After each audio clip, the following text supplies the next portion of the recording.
তো সেদিন সব কিছু খাবার দাবার বাড়িতে নিয়ে এসে আমি সব ট্রাই করছিলাম।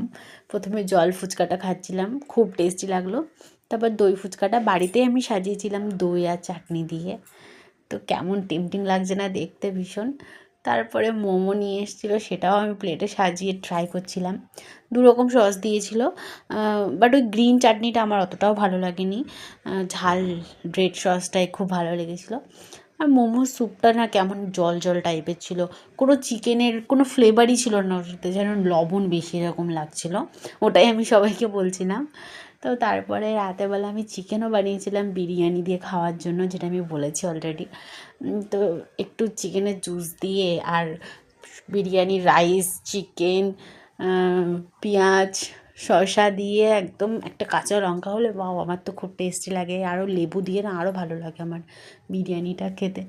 তো এখনই দেখে আমার ভীষণ লোভ লাগছে, খিদে লাগছে।